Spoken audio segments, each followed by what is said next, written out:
రాష్ట్రం పూర్తిగా విధ్వంసం పాలైంది. మళ్ళీ ఎన్డీఏ వస్తాని రాష్ట్రాన్ని పునర్నిర్మాణం చేస్తామని చాలా స్పష్టమైన హామీ ఇచ్చాం.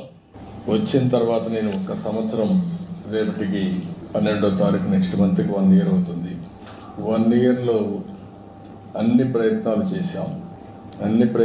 చేసినా మళ్ళీ అన్ని డిపార్ట్మెంట్ని ట్రాక్లో పెట్టడానికి సమయం పడతా ఉంది.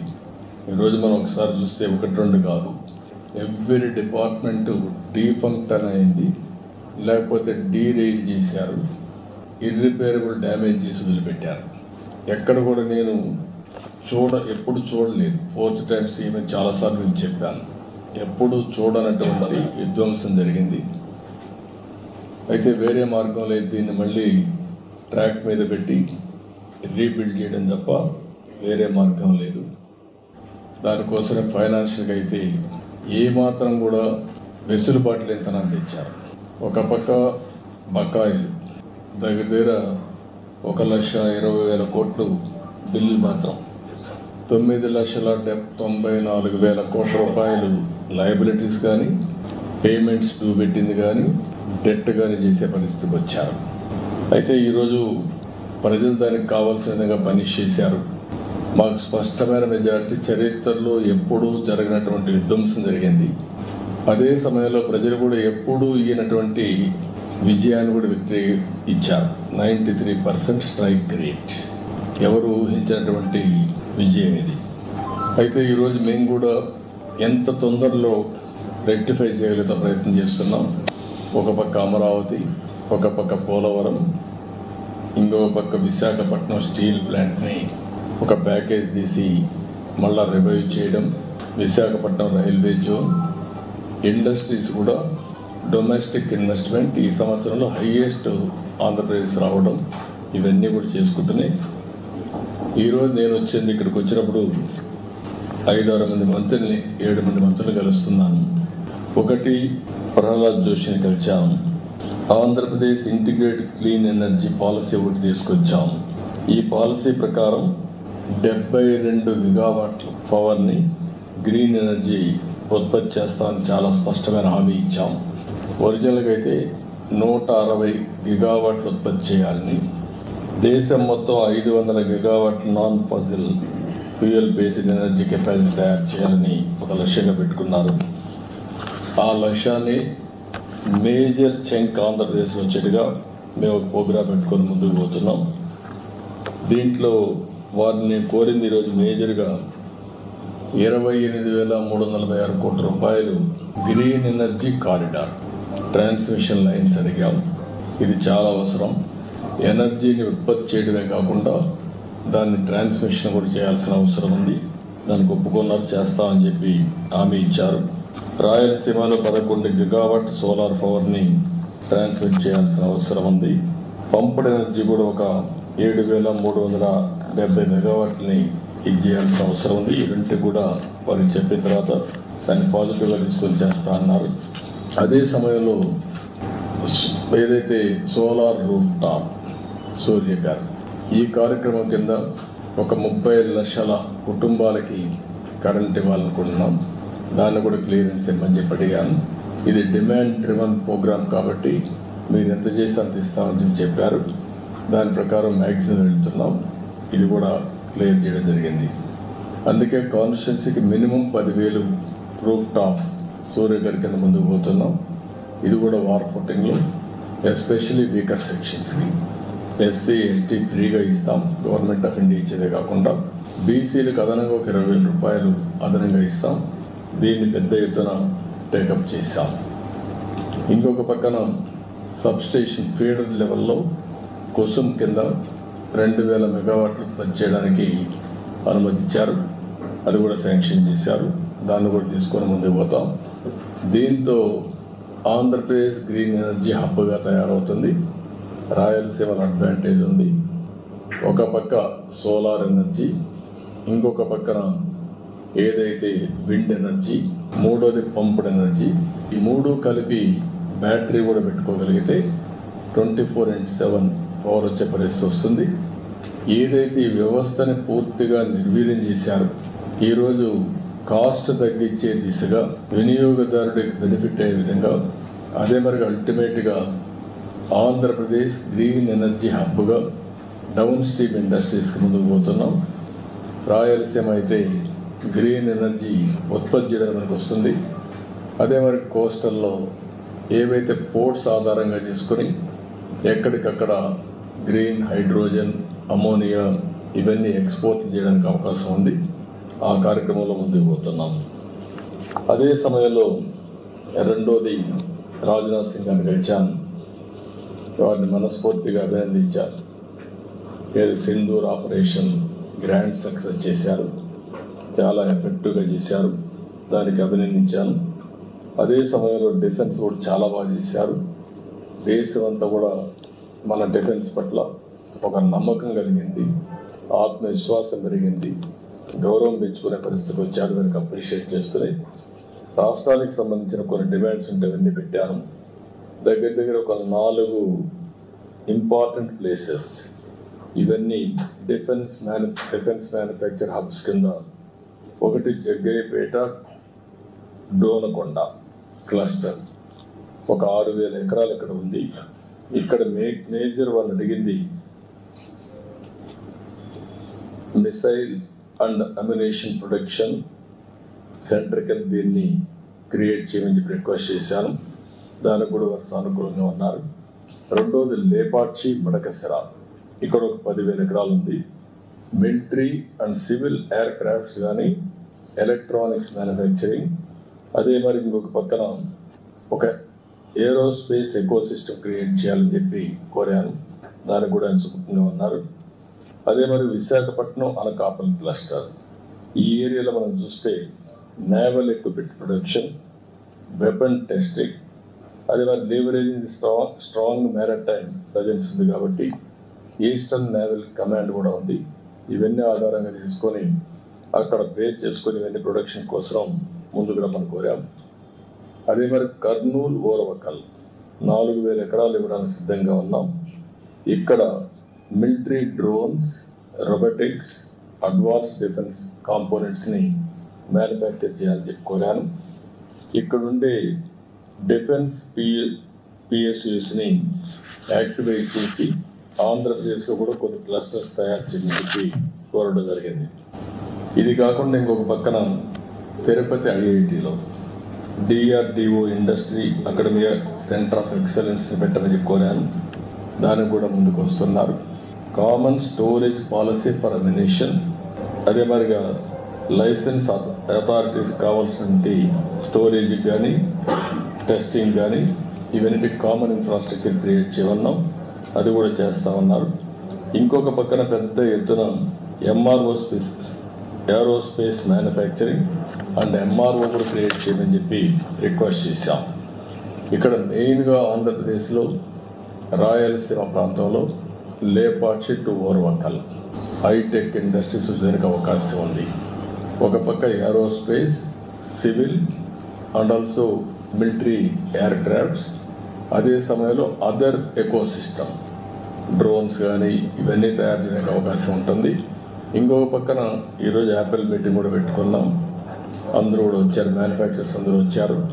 They are very positive. Especially Bengaluru to Hyderabad కారిడార్లో లేపాక్షి టు ఓర్వకల్ ఈ మధ్యలో ఎలక్ట్రానిక్స్ సిటీనే కట్టడానికి వారు సిద్ధంగా ఉన్నారు. వాళ్ళందరితో మాట్లాడాం. వాళ్ళు తొందరలోనే 3 నెలల్లో పని ప్రారంభిస్తామని హామీ ఇచ్చారు. ల్యాండ్ అవన్నీ ఫైనలైజ్ చేసి వీఆర్ మూవింగ్ ఫార్వర్డ్. అంటే ఆ రాయలసీమ ఏరియాలో మీరు ఒకసారి చూస్తే లేపాక్షి నుంచి ఓర్వకల్ వరకు ఒకటి ఏరోస్పేస్, డిఫెన్స్, సివిల్ రెండే కూడా ఎయిర్ క్రాఫ్ట్స్ ఇవన్నీ తయారు చేయడానికి, ఎంఆర్ఓ తయారు చేయడానికి ఒక పక్క బెంగళూరు ఎయిర్పోర్ట్ ఉంది, పక్కనే పుట్టపర్తి ఎయిర్పోర్ట్ ఉంది, ఓర్వకల్ ఎయిర్పోర్ట్ ఉంది, అటు సైడ్ పోతే హైదరాబాద్ ఎయిర్పోర్ట్ ఉంది, మధ్యలో కూడా ఇంకొక ఎయిర్పోర్ట్ వచ్చే అవకాశం ఉంటుంది. డిఫెన్స్ కానీ ఈ 2 చాలా వస్తాయి. మూడోది అక్కడికి వచ్చే కొందికి ఎక్కువగా ఎలక్ట్రానిక్స్ కోసం మ్యానుఫ్యాక్చరింగ్ హబ్గా తయారు చేస్తాం. డ్రోన్స్ అన్నీ కూడా మిలిటరీకే కాకుండా కమర్షియల్గా మనం వాడుకోవడానికి ఏమేమి కావాలనో యూస్ కేసెస్ అని తయారు చేసి ఇప్పటికే డ్రోన్ సిటీ పెట్టాం. First of it's kind in India. Use cases అన్ని తయారు చేస్తున్నారు. మ్యానుఫ్యాక్చరింగ్, పైలట్స్ ట్రైనింగ్, ఒక ఎకో సిస్టమ్ క్రియేట్ చేసి కంట్రీకి మొత్తం ఒక హబ్గా తయారు చేస్తున్నాం. కాబట్టి ఇది ఒక పక్కన వస్తుంది. ఇంకొక పక్కన ఏదైతే స్పేస్ ఇండస్ట్రీ ఆంధ్రప్రదేశ్లో ఒక అడ్వాంటేజ్ ఉంది.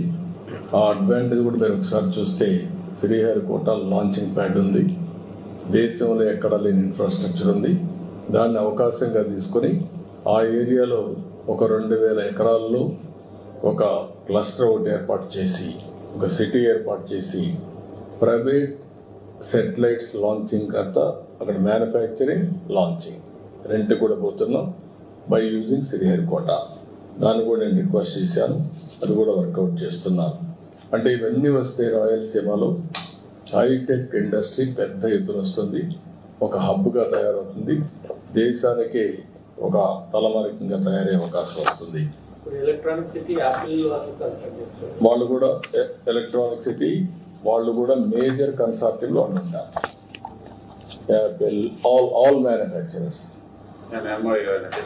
ఎంఓఈ చేసుకుంటా ఒక 3 నెలల్లో వర్క్ స్టార్ట్ చేయాలని చెప్పాం. పాలసీస్ అన్ని వర్కౌట్ చేస్తున్నారు. ఆల్ ఇన్ఫ్రాస్ట్రక్చర్ ప్రొవైడ్ చేసే బాధ్యత మాది. Employment plus development. ఎందుకంటే ఒక పక్కన ఆ ఏరియాలో మీకు పెద్ద advantage Bengaluru airport, air cargo, sea cargo, Krishnapatnam port, road కూడా one of the best road. Cities చూస్తే బెంగళూరుకు నేచురల్ డెస్టినేషన్ టువర్డ్స్ లేపాక్షి. కాబట్టి ఇన్ని అడ్వాంటేజెస్ ఉన్నాయి కాబట్టి they are also showing interest. ఇది పెద్ద హబ్గా తయారు చేస్తాం. That is where we're working. ఇది కాకుండా ఇంకొక పక్కన నేను ఇప్పుడే డిఫెన్స్ మినిస్టర్తో మాట్లాడినప్పుడు భారత్ ఎలక్ట్రానిక్స్ లిమిటెడ్ పాలసముద్రం అనంతపురం జిల్లాలో ఉంది. దీన్ని కూడా లాజికల్గా తీసుకుపోవాలి. మొన్నే అన్ని ఇన్సెంటివ్స్ ఇచ్చాం, లాజికల్గా తీసుకుపోవాలని చెప్పి అడిగాను. దాన్ని కూడా వర్కౌట్ చేస్తామన్నారు.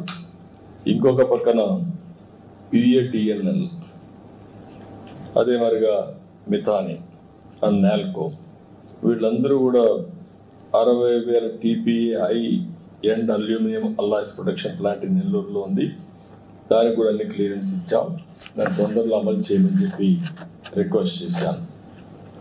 ఇంకొక పక్కన ఇవి కాకుండా ఏదైతే మనకు నాగాయలంక ఇప్పుడు మిసైల్ టెస్ట్ రేంజ్ మొన్నే ఇచ్చారు.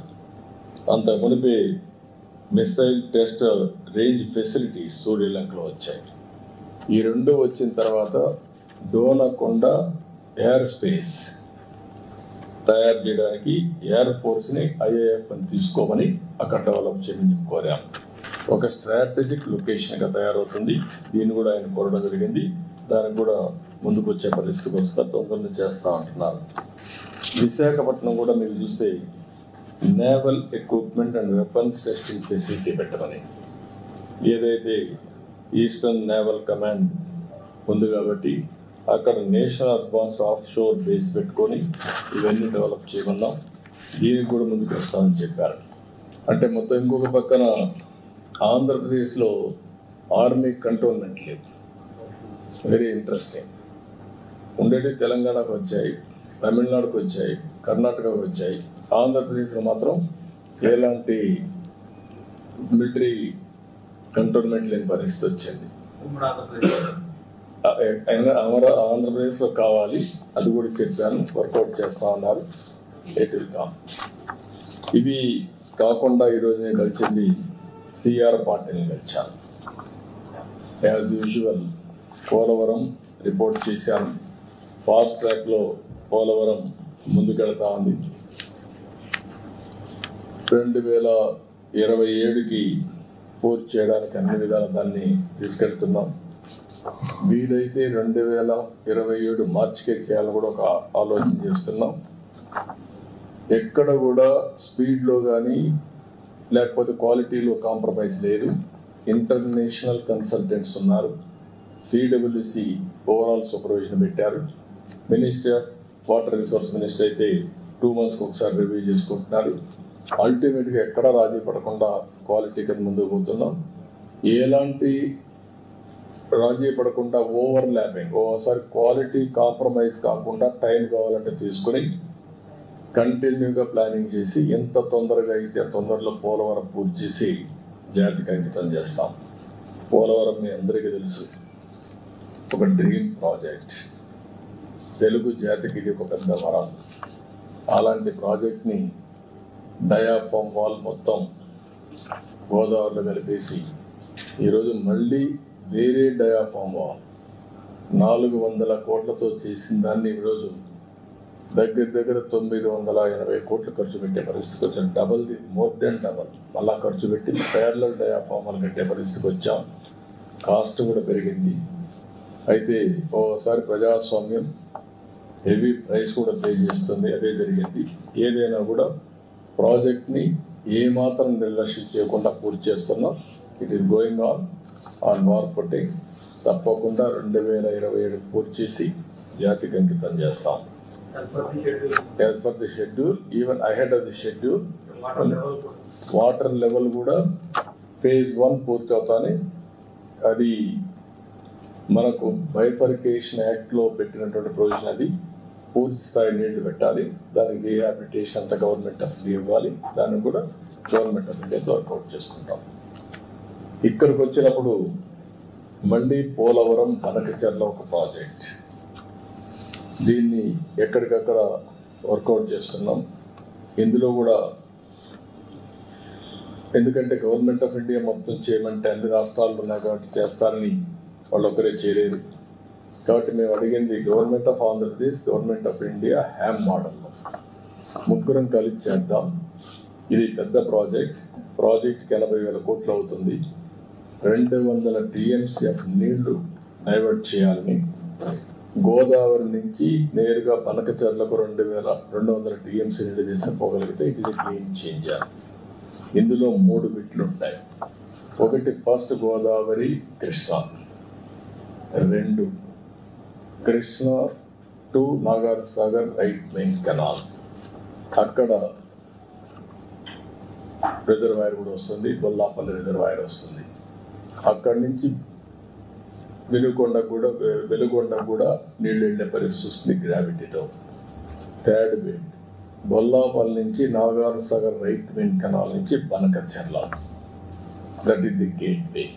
అక్కడికి వెళ్తే ఆల్ రిజర్వాయర్స్కి, ఆల్ కెనాల్స్కి మనం కనెక్ట్ చేసే పరిస్థితి వస్తుంది. ఇన్క్లూడింగ్ సోమశిల, కందలే అండ్ తిరుపతి, బాలాజీ సాగర్ కూడా వచ్చే పరిస్థితి, రిజర్వాయర్కి వచ్చే పరిస్థితి వస్తుంది. ఇది మొత్తం కలిసి దగ్గర 80,000 కోట్ల రూపాయలు అవుతుంది. దీనివల్ల గాలేరు నగరికి, హంద్రి నివాకి, తెలుగు గంగకి, వెలుగొండకి అన్నిటికీ ఆల్మోస్ట్ అన్నిటికీ ఇచ్చే పరిస్థితి వస్తుంది. దీన్ని తొందరలోనే 1 month లోపల ఎగ్జామిన్ చేయమన్నాం. ఇది ఎవరికి కూడా వ్యతిరేకం కాదు. ఈరోజు తెలంగాణ రాష్ట్రంలో అక్కడ చిన్న ప్రాజెక్ట్, వాడు కూడా కొన్ని ప్రాజెక్టులు చేస్తున్నారు గోదావరి మీద. అక్కడ మిగిలిన నీళ్ళు ఇక్కడికి వస్తే ఇక్కడ ఏ రాష్ట్రానికి పోయే పని లేదు. ఈ నీళ్ళన్నీ నేరుగా విత్ ఇన్ ది స్టేట్. ఇది intra river linkage, not inter state river linkage. Water dispute కూడా లేని ప్రాజెక్ట్. వేరే రాష్ట్రానికి అభ్యంతరం ఉండడానికి అవకాశం లేదు. ఎందుకంటే ఈ నీళ్ళన్నీ కిందికి వచ్చిన తర్వాత కిందన వచ్చిన నీళ్ళని, సముద్రంలో పోయే నీళ్ళని, మిగులు జలాల్ని ఆధారంగా చేసుకుని ఈ ప్రాజెక్ట్ కట్టుకుంటాం. దీనికి గవర్నమెంట్ ఆఫ్ ఇండియా పర్మిషన్ ఇస్తే ఇమీడియట్ వర్క్ స్టార్ట్ అవుతుంది. దీన్ని కూడా వర్కౌట్ చేస్తున్నాం. గోదావరి జలాల్లో మిగులు జలాలు కాకుండా ఇప్పటికే గోదావరి జలాల పైనంతా కట్టారు. సౌత్ ఇండియాలో గోదావరి ఒకటే ఎక్కువ నీళ్ళు వచ్చే river. 100 years average 2000 TMC water సముద్రంలోకి పోయింది ఆవరేజ్. ఈరోజు తీసుకున్న నీళ్లు 200 TMC నీళ్లు, మిగులు జలాలు సముద్రంలోకి పోయే నీళ్ళని ఇక్కడ డైవర్ట్ చేసుకుంటున్నాం కరువు ప్రాంతానికి. కాబట్టి ఎవరికి అభ్యంతరం పర్లేదు. అందరితో మాట్లాడతాం, అందరిని కన్విన్స్ చేస్తాం. అందరం కలిసి గోదావరి నీళ్ళు వాడుకుంటాం. అందరితో మాట్లాడుతున్నారు, మాట్లాడి దాన్ని సార్ట్అవుట్ చేసి ముందుకు వెళ్తాం. అందరితో కూడా మాట్లాడుకోవాల్సిన అవసరం అని మాట్లాడుతూ ఉన్నాం. ఇంకా చిన్న చిన్న ప్రాజెక్ట్స్ ఉంటే అవన్నీ కూడా వారికి ఇచ్చాను. ఇరిగేషన్లోని మోడర్నైజేషన్ కింద ఏదైతే మొత్తం ఇరిగేషన్ మోడర్నైజేషన్ కింద CATWH అని ఒక ప్రాజెక్ట్ ఇది. దీనికి ఒక 100 కోట్ల రూపాయలు ఇస్తే పైప్ లైన్లో నీళ్ళు తీసుకెళ్ళడం, కాలువలు కాకుండా ఒక పైలట్ చేస్తున్నారు. అది కూడా ఏమన్నాం, అది కూడా ఇస్తామని చెప్పి ఒప్పుకున్నారు. రెండోది ఏపీ మన నేషనల్ హైడ్రాలజీ ప్రాజెక్ట్ కూడా ఒక 2-3 నెలల్లో శాంక్షన్ చేస్తూ ఉన్నారు. మొత్తం మ్యాపింగ్ చేయడం, ground water, surface water, soil moisture అన్ని ఇది చేసి వాటర్ మేనేజ్మెంట్ కోసం అది కూడా వర్కౌట్ చేస్తున్నాం. అవన్నీ రిపేర్ చేయాలి. అది నేను ఈరోజు డిస్కస్ చేయలేదు, అది ఆటోమేటిక్గా చేపిస్తాం. స్పేస్ టెక్నాలజీ ఒకటి మాట్లాడాను. 2 విజ్ఞాన్ ధార కింద తిరుపతి IIT ఉంది, ఐజర్ ఉంది. సతీ సైవ్ అంటే sophisticated analytical and technical help institute ఒకటి, సోఫిస్టికేటెడ్ అనలిటికల్ ఇన్స్ట్రుమెంటల్ ఫెసిలిటీ 2 కూడా పెట్టమని చెప్పి కోరాను. ఈ అగ్రీడ్, ఆయన వర్కౌట్ చేస్తా అన్నారు, ఇది కూడా వస్తుంది. National super computer machine Tirupati IITలో కానీ ఐజర్లో పెట్టమని చెప్పి ఒకటి రిక్వెస్ట్ చేశాం. బయోటెక్నాలజీ బయోరిడ్జ్ స్కీమ్ మెడ్టెక్ జోన్ ఉంది, అందులో దీన్ని పెట్టమని చెప్పి కోరాం. అది కూడా అటు state government of India, medtech 3 కలిసి ట్రైపేటరేట్ అగ్రిమెంట్ తీసుకొని చేస్తూ ఉన్నారు. CSIR ల్యాబ్ ఆంధ్రప్రదేశ్ లేవు, 37 ఉన్నాయి. 37లో చూస్తే ఈ ల్యాబులు లేని ఏకైక రాష్ట్రం ఆంధ్రప్రదేశ్. ఎంతో పని హైదరాబాద్లో అన్నీ వచ్చాయి, 300 దాకా వచ్చాయి. ఇక్కడ మాత్రం ఏది రాలేదు. ఆ విషయం చెప్పాను, ప్రతి ఇమీడియట్గా సెట్ చేస్తా అన్నారు. ఇది కూడా శాంక్షన్ చేస్తా ఉన్నారు. ఇది కాకుండా స్పేస్ సిటీది నేను ముందే చెప్పాను. స్పేస్ సిటీ వస్తే ఈ సెటిలైట్స్ అని ప్రమోట్ చేయడం, కమర్షియల్ సెటిలైట్స్ రావడం, కాస్ట్ ఆఫ్ సెటిలైట్ వల్ల మొత్తం డేటా కలెక్షన్ చాలా ఈజీ అవుతుంది. దీన్ని కూడా వర్కౌట్ చేస్తున్నారు. ఫైనల్గా హోమ్ మినిస్టర్ గారు రివ్యూ పెట్టారు ఈరోజు లా అండ్ ఆర్డర్ పైన. ఆయనతో కూడా రివ్యూ చేసుకున్నాం. రివ్యూ చేసిన తర్వాత హోమ్ మినిస్టర్ గారు నేను గడిచినటువంటి టెక్నాలజీ, న్యూ క్రిమినల్ లా ఇవన్నీ రివ్యూ చేస్తున్నారు. Part of this ministry. ఇప్పటికీ ఒక 24 రాష్ట్రాలని రివ్యూ చేశారు. ఈరోజు మంది కూడా అయింది. దానికి కొన్ని సూచనలు ఇచ్చారు, అవన్నీ చేస్తున్నాం. అదే సమయంలో నేను పర్సనల్గా కలిసి అమరావతి దీనికి బైఫర్కేషన్ యాక్ట్లో 10 years తర్వాత కామన్ రాజధాని హైదరాబాద్ అయిపోయింది. ఇప్పుడు నోటిఫై చేయాల్సిన అవసరం ఉంది. ఇంత మునిపే అమరావతిని క్యాపిటల్గా చెప్పారు, రికగ్నైజ్ చేశారు. ఇప్పుడు యాక్ట్లో పెట్టారు కాబట్టి 10 years అయింది కాబట్టి దీన్ని యాక్ట్లో పెట్టి బైఫర్కేషన్ యాక్ట్లో నోటిఫై చేయాల్సిన అవసరం ఉంది. అది కూడా చెప్పాను, చేస్తా ఉన్నారు. అమెండ్మెంట్స్ తీసుకొస్తామని చెప్పి హామీ ఇచ్చారు. అదే మరి రాయలసీమలో ఉండే వాలంటీర్ ఆర్గనైజేషన్ RDT ఆ విషయం కూడా మన హోమ్ మినిస్టర్ గారి దృష్టి తీసుకొచ్చాను. ఎందుకంటే one of the best servicing organization అది. ఎప్పటి నుంచో అక్కడ హెల్త్, ఎడ్యుకేషన్, రాయలసీమ డెవలప్మెంట్ కోసం ఎనలేని కృషి చేశారు. నేను లెటర్ ఇచ్చి దీన్ని తప్పకుండా కన్సిడర్ చేయాలని చెప్పి రిక్వెస్ట్ చేశాను. అది కూడా ఎగ్జామిన్ ఇచ్చేస్తా అని చెప్పి హామీ ఇచ్చారు. ఈ బ్రీఫ్గా నిర్మలా సీతారామన్ గారి దగ్గరికి వచ్చినప్పుడు మాకుండే ఫైనాన్షియల్ ప్రాబ్లమ్స్ అన్నీ ఎప్పటికప్పుడు ఎక్స్ప్లెయిన్ చేసి, ఇంకా బెయిల్అవుట్ కావడానికి ఇంకా కొంచెం టైం పడుతుంది, ఏ విధంగా చేస్తారో శాసకి కింద కానీ, లాస్ట్ టైం ఒక స్కీమ్ పెట్టారు, పూర్వోదయ స్కీమ్ పెట్టారు. ఆ పూర్వోదయ స్కీమ్ కింద కొంత డబ్బులు ఇప్పించమని కోరాను. ఈ 2 కాకుండా ఇంకొక పక్కన మనకు బకాయిలు రావాల్సినవి అంటే వేరియస్ రీజన్స్ వల్ల కట్ చేశారు, అవి కూడా ఏమని చెప్పి రిక్వెస్ట్ చేశాను. ఇవి కాకుండా ఫైనల్గా మనకచర్ల, పోలవరం ఆర్థిక సహాయం చేయడానికి ఫైనాన్షియల్ స్ట్రక్చరింగ్ కోసం రిక్వెస్ట్ చేశాను. దానికి కూడా వర్షంగా ఉన్నారు. ఇది బ్రీఫ్గా. రేపు నీతి ఆయోగ్ 2047 ఏదైతే విజన్ 2047 వికసిత్ భారత్, దీనికి కావాల్సిన అరేంజ్మెంట్ చేయడం కోసం, లేకపోతే వేరియస్ ఐడియాస్ తీసుకోవడం కోసం ప్రధానమంత్రి పెట్టాడు. దానిపైన I will give my presentation, then I will tell you. For all. అంటే మన స్టేట్ గారు కొత్తగా ప్రాజెక్టులను అడుగుతున్నారు. నేను ప్రధానమంత్రి గారిని కానీ మిమ్మల్ని కానీ విజ్ఞప్తి చేసేది, money is not the issue. మీరు గుర్తుపెట్టుకోవాలి, ఆల్వేస్ ఒక పాజిటివ్ పబ్లిక్ పాలసీ. దేశంలో ఆర్థిక సంస్కరణలు వచ్చాయి. ఆర్థిక సంస్కరణలు రాకమునకు 2%, 3% ఎకనామిక్ గ్రోత్ ఉండేది. ఆర్థిక సంస్కరణలు వచ్చిన తర్వాత గ్రోత్ అబ్నార్మల్గా పెరిగింది. మనకు IT advantage, first more advantage వచ్చింది. అది ఒక పబ్లిక్ పాలసీ. ఒక్క ఐటీతో ఈరోజు ప్రపంచం మొత్తం భారతీయుల యొక్క శక్తి, హైయెస్ట్ పర్ క్యాపిటల్ ఇన్కమ్కు చిరునామాగా తయారయ్యారు. అందులో ఫస్ట్ మోవర్ కింద తెలుగు వాళ్ళు ఉన్నారు కాబట్టి 33% తెలుగు వాళ్ళు తయారయ్యే పరిస్థితికి వచ్చారు. మనం పెట్టిన policy demographic dividend as a windfall వచ్చింది. India is only the country having advantage, demographic dividend. ఈ 3 డెడ్లీ కాంబినేషన్. మీరందరూ ఎంతో పైన ఎంత డబ్బులు ఇస్తారు, 1000 కోట్లు ఇస్తారా, 50 కోట్లు ఇస్తారా, ఇందులో ఉన్నారు. వెల్త్ క్రియేట్ చేయడానికి పబ్లిక్ పాలసీస్ కావాలి. పబ్లిక్ పాలసీలు కూడా మీరు చూస్తే ఒకప్పుడు పీపీపీ మోడల్స్ వచ్చాయి, పబ్లిక్ ప్రైవేట్ పార్ట్నర్షిప్. నా పబ్లిక్ ప్రైవేట్ పార్ట్నర్షిప్లోనే వైబిలిటీ గ్యాప్ ఫండింగ్ వస్తుంది, హ్యామ్ మోడల్స్ వస్తున్నాయి.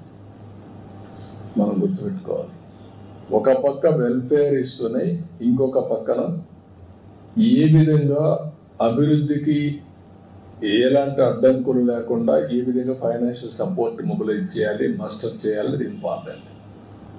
అట్లా కాకుండా ఎంచోపోయిన డబ్బులు ఎక్కడి నుంచి వస్తాయి చెప్పండి. ఇప్పుడు ఉదాహరణకు కొంతమంది అసూయ పడేవాళ్ళు అసూయ పడుతూనే ఉంటారు. ఈరోజు మనం అందరం చూసాం, ఎగ్జాక్ట్గా 20 years బ్యాక్ మన ఎయిర్పోర్ట్లు ఎట్లున్నాయో ఒకసారి గుర్తుపెట్టుకోండి. First airport Hyderabad airport, greenfield airport ఎస్కామ్. అప్పుడు నన్ను అడిగారు డబ్బులు ఉన్నాయి. ఆనాటి ప్రధానమంత్రి గారు కూడా అన్నారు, వాజ్పేయి గారు అడిగారు, బాబు నువ్వు కొత్త ఆలోచనలు వస్తావు, డబ్బులు ఎక్కడున్నాయన్నాడు. సార్ మీ డబ్బులు నాకు అవసరం లేదు, నేను అడిగేది ఒక పాలసీ. మీరు ఆ పాలసీ ఇవ్వండి, గ్రీన్ ఫీల్డ్. మీకు ఇంట్రెస్ట్ ఉంటే కొంచెం షేర్ పెట్టుకోండి పెట్టి, మీకు ఇంట్రెస్ట్ లేకపోతే కూడా వద్దు, మేమే పెట్టుకుంటాం, మీకు ఆదాయం వస్తుంది. ఎందుకంటే ప్రతి ఒక్క టికెట్ అమ్మితే గవర్నమెంట్కి ఆదాయం బోలెడంత వస్తుంది. ఈ మాట చెప్పాను. ఫస్ట్ దానికి 32 మీటింగ్స్ మీరు గుర్తుపెట్టుకోవాలి. కొంతమంది అప్పుడు ఉండేవాళ్ళు ఉన్నారు, 32 మీటింగ్స్ అయినాయి. ఇప్పుడు రామ్మోహన్ రెడ్డి లేడు ఇక్కడ మంత్రి, వాళ్ళ మినిస్టర్ అయితే పూర్తిగా వ్యతిరేకం, దానికి ఆ పాలసీకే వ్యతిరేకం. ఫైట్ చేశాను, ఫైనల్గా ఆయన యాక్సెప్ట్ చేశాడు. Today Hyderabad is contributing, airport is contributing 17% growth rate. Single factor. సరే, మళ్ళీ ఆ ఎకో సిస్టంలో ఒక outer ring road, knowledge economy, IT, BT, pharma, finance అన్నీ వచ్చాయి. అది అయిన తర్వాత బెంగళూరు ఎయిర్పోర్ట్ వచ్చేది. అప్పుడు ఈ బెంగళూరు ఎయిర్పోర్ట్ రాలా, తర్వాత ఫాలో అయ్యారు. ఈరోజు Hyderabad airport most functional airport, Delhi వచ్చి అన్నీ వచ్చాయి. బెంగళూరు ఎయిర్పోర్ట్ నేను చూశాను, best airport in the world తయారయ్యే పరిస్థితికి వచ్చి సెకండ్ టర్మినల్ అయితే మనది బెస్ట్ టర్మినల్. మనం డబ్బులు అంటున్నాం, గవర్నమెంట్ డబ్బులు ఖర్చు పెట్టలేదు దాంట్లో, గవర్నమెంట్ బెనిఫిట్ వస్తాం. It is promoting economy of Karnataka. VIP launch అవన్నీ చూస్తే గార్డెన్లో ఎయిర్పోర్ట్ తీసుకొచ్చారు. నా airport has become a experience centre, not travelling or ఇది కాకుండా. ఇలాంటివి డబ్బులు కాకుండా country is affordable, wealth creation is important. Wealth క్రియేషన్కి public policies are important. Once public policies ప్రాపర్గా వచ్చి ఆ ఎకో సిస్టమ్ క్రియేట్ చేస్తే వెల్త్ జనరేషన్ వస్తుంది, వెల్త్ క్రియేషన్ వస్తుంది. అది నాకు రెవెన్యూ జనరేషన్ వస్తారు. నేను వెల్ఫేర్ కూడా చేశాను, అది అమరావతి తీసుకొచ్చాను. ఈరోజు అమరావతి మోడల్ ఏంటి? ఏం పెట్టావు డబ్బులు ఖర్చు? ప్రతి ఒక్కరు అంటున్నాడు, ఒక ఊర్లో పని కాకపోతే ఈ డబ్బులు తీసుకు ఖర్చు పెట్టామంట. కనీసం ఒక మనుషులకు కావాల్సింది మినిమం కామన్ సెన్స్ అయినా ఉండాలి. రాజకీయ అమరావతి అవసరం అంటున్నాడు సార్ జగన్. కాదు, నేను అడిగేది నీకు నష్టం ఏంటంటున్నా. ఆ భూమి రైతులు ఇచ్చారు, రాష్ట్రానికి కట్టాము, నీకెందుకు అంత వస్తుంది? ఈరోజు ఆంధ్రప్రదేశ్ ప్రజలకు అవసరం లేదా? ఒక హైదరాబాద్ తెలంగాణకు వచ్చింది, డెవలప్ చేశాం. 75% of income is coming from Hyderabad. 75%. 67% service sector. 9.3% revenue from GSDP because of service sector. కాబట్టి 9.3% హైయెస్ట్ రెవెన్యూ వచ్చేది, జిఎస్టిపి కలెక్షన్ వచ్చేది, జిఎస్టి కలెక్షన్ వచ్చేది from Telangana because of Hyderabad service sector. ఎట్లొచ్చాయి? ఇవన్నీ మర్చిపోయి ఏదంటే అడ్డంగా మాట్లాడడం, తెలిసి తెలియనితనంతో లేకుంటే మూర్ఖత్వంతో మాట్లాడితే ఒక వ్యక్తులు సమాధానం చెప్పడం కాదు, జాతికి సమాధానం చెప్పాల్సిన, తెలుగు జాతి కోసం పనులు చేస్తున్నాం తప్ప వ్యక్తుల కోసం కాదు. ప్రపంచంలో ఎక్కడా జరగనటువంటి పాలసీ అది. నేనేం చెప్పాను వాళ్ళకు? ఒక నమ్మకం, ఒక trust factor. I gave a trust. మీ భూమి మీరు ఇవ్వండి. It is a win win situation. మీరు ఒక విధంగా చెప్పాలంటే రాజధానికి మీరు త్యాగం చేస్తున్నారు, మీరైతే నష్టపోరు. ఒక సెంటిమెంట్ ఉంటుంది మీకు, మా పూర్వీకుల నుంచి ఈ ల్యాండ్ ఉందని. మీ పూర్వీకుల నుంచి ల్యాండ్ ఉంది కాబట్టి ఇక్కడే కూర్చుంటే మీరు ఇప్పటికి ఇట్లా ఉంటారు. రాజధానికి ఇస్తే చరిత్ర తిరగరాస్తారు, మీ జీవితాలు కూడా మెరుగుపడతాయని చెప్పారు. ఒక నమ్మకం ఇచ్చారు, కొంత సఫర్ కూడా అయ్యారు. 29,000 ఎకరాలు, 29,000 మంది రైతులు, 34,000 ఎకరాలు ల్యాండ్ పూలింగ్లు ఇచ్చిన చరిత్ర ఒక్క అమరావతికి వచ్చింది. దాన్ని కూడా చిన్నాభిన్నం చేయడానికి అన్ని విధాల ప్రయత్నం చేశారు, ఏం చేయలేకపోయారు. ఆ power of Amaravati is so strong.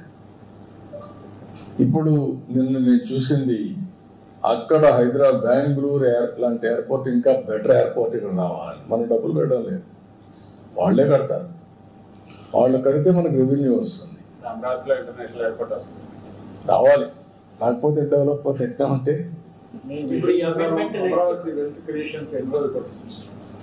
It is a continuous process. ఒక రోజని కాదు, ఒక నెలని కాదు, ఒక సంవత్సరం కాదు, 3 సంవత్సరాల్లో ఒక ట్రాక్ వస్తుంది, తర్వాత సెట్ అవుతుంది. It is a continuous process. Hyderabad కంటిన్యూగా డెవలప్ అవుతుంది, ఈవెన్ బెంగళూరు కంటిన్యూగా డెవలప్ అవుతుంది, మనకి ఇది కూడా వచ్చేస్తుంది. నాట్ ఓన్లీ హైదరాబాద్, ఇది Amaravati, even Visakhapatnam. We're preparing action plan for Visakhapatnam, one of the best city. ఒక విధంగా చెప్పాలంటే ఫైనాన్షియల్ హబ్గా తయారవుతుంది. దట్ ఈస్ ది నాలెడ్జ్ ఎకానమీకి ఇండస్ట్రియల్ హబ్గా, pharma, steel, knowledge economy, tourism, all these things are going to develop in Visakhapatnam. అమరావతిని reorganisation act లో చేరుస్తూ నెక్స్ట్ పార్లమెంట్ సెషన్ లో అమెండ్ చేస్తారు. రీఆర్గనైజేషన్ యాక్ట్ లో చేర్చమని కాదు, రీఆర్గనైజేషన్ యాక్ట్ లో పెట్టింది హైదరాబాద్ ని కామన్ క్యాపిటల్ గా పెట్టారు. 10 ఏళ్ళు అయిపోయింది, ఇప్పుడు ఏది క్యాపిటల్ లేదు. కాబట్టి అమరావతి ఇంత ముందు అనౌన్స్ చేశారు, ఇప్పుడు అమెండ్మెంట్ చేసి నోటిఫై చేయమంటున్నాం. అదర్వైజ్ ఎప్పటికైనా యాక్ట్ చేయాలి. నేను చెప్పి రిక్వెస్ట్ చేస్తున్నాను. So if you can throw light on your visit to Delhi, especially your meeting with Rajnath Singh in the wake of the defense projects that you proposed from Andhra. No, I asked so many projects, 5 clusters I asked him. Sainik schools also, private schools, he is saying PPP model they are giving. 100 Sainik schools, PPP model. We asked him, already 4 are sanctioned from Andhra Pradesh. We will get some more. Anything else that you spoke to Rajnath Singh about, because you also congratulated him for Operation Sindoor? No, they have done extremely well. I congratulate him. Our defense played a major role under the leadership of Prime Minister and also execution by Rajnath Singh as Defense Minister. They have done with the precision and perfection. Sir, but this Operation Sindoor also exposed us to a lot of diplomatic challenges. No diplomatic challenges. What is the problem? So the No, anybody, I am asking you, can you support terrorism? If world has watched terrorism, we are fighting against terrorism. Not only terrorism, any violence, any kind, either extremism or rowdyism or economic terrorism, country cannot bear it. Terrorist activities, any form, all of us has to condemn. Otherwise, what is the safety for you to sit here? I am asking you. You want that life? Any civilized world? We are living in a civilized world. Civilized world cannot tolerate terrorist activity or terrorism for that matter. So my next question is on the tolerance bit. On the Operation Sindoor, on the recent arrest of Ashoka University professor, just for opinionating his opinions, he was a little critical of the government and he was arrested. So when we talk about Vincent Bharat and also talk about... No, what I am asking you, nation first. Yes. By sitting in the nation, you can talk. You cannot talk other countries or praising other countries. What is that? I am asking you. Democracy. But by damaging, even by sitting in India, you can operate for Pakistan. Is it right? Some people are operating. Yesterday, you have seen some YouTube. Yes, a lady. Lady, what is this? You are democracy means not a freelancer to damage the nation. Everybody should have a restraint. You can contribute. One side, defense people are killing. Some places, innocent people I have seen. They told me, I received the dead body. I have seen eyewitness. I spoke to him. Within 2 minutes, before his eyes, they killed them. Is it right? So all of you have to think, if you are in that position, how you are behaving. That is important. Yes, entire country is totally boiled. All of us have to understand this. Sentiment of the people and security of the common man. Even defense of the cost of countries expended. We are all spending so much of money. Why we are spending money? To protect ourselves, our nation. So one thing that the Prime Minister said is the way in which indigenous defense equipments have come to the fore. As a state which is also looking at making its development path forward and also contributing towards Viksit Bharat, do you think that indigenous procuring of equipment from India is going to be important in the coming times? No, 100% we need indigenous equipment with the latest technologies. That is order of the day. That is where PM made a program, Make in India, Made in India, that helped us. Or otherwise, other technologies are vulnerable, always. Your own technology, always you will have your own USP. And also total protocol under our control. So you spoke about the green energy corridor. Could you tell us, because a lot of us don't understand Telugu, so could you tell us something about... So we are going in a big way. PM has given a program, 500 gigawatts. He wanted to produce green energy. In that program, we offered 72 gigawatts. We are near completion. We want to go 150 to 160 gigawatts we are planning in the near future. In Andhra Pradesh, Rayalaseema is a very good place for solar, wind and pumped energy because of platoon, particular platoon advantages. Now added to that, battery also we are going. That is green energy we are going to use for green hydrogen, ammonia, downstream industries. Already one project, NTPC and Government of Andhra Pradesh, our NetCap, they are having a joint venture. 1,60,000 crores, they are going to start one project for green hydrogen. Another thing, Greenco has started. They are also going for green ammonia in Kakinada. We are having excellent cost also. for export of green hydrogen and also downstream industries. Andhra Pradesh is going to become green energy hub. So how many green jobs will it create and what kind of scaling do you think will require? So it is a new energy. Jobs, for example, biofuel. Reliance has come to set up 500 units. Nearly 2.5 lakh jobs are going to create. 65,000 crores they are going to spend. Any time frame, sir? 3 years time. That is how we are working every project with a time frame. Day of MOU, we are having completion date. So what are the pending bills of the states which the center has to clear? Which one? How much are the pending bills? Pending dues. More than 1,20,000 crores we are able to clear some bills. Still there are pending. No, the pending dues. Central government మీకు రావాల్సిన pending లో No, not central government. Previous government pending dues. Not from central government. Central government they have overdrawn and diverted 92 central sponsored schemes. They gave money. Previous government spent that money for other purpose. They diverted. Now they have blacklisted Andhra Pradesh, not eligible for 92 schemes, central sponsored schemes. Now, 74 we revived. already 74 we have revived. Everything we want to revive. Even Jal Jeevan Mission, country is using. They have used only 2,000 crores, that too borewell water for drinking. Sir మీరు home ministry కలిసినప్పుడు మన రాష్ట్ర కుంభకోణాల గురించి ఏమైనా చెప్పారు? అవి ఎప్పుడు చెప్తూనే ఉన్నాం కదా, మీరందరూ చూస్తూనే ఉన్నారు కదా. అట్లా కాదు సార్, వాళ్ళిద్దరు కుంభకోణం జరగలేదు, అసలు మీ దాంట్లోనే కుంభకోణం జరుగుతుంది, అమాయకులైన వాళ్ళని అరెస్ట్ చేస్తున్నారు, జగన్మోహన్ చెప్తున్నాడు సార్.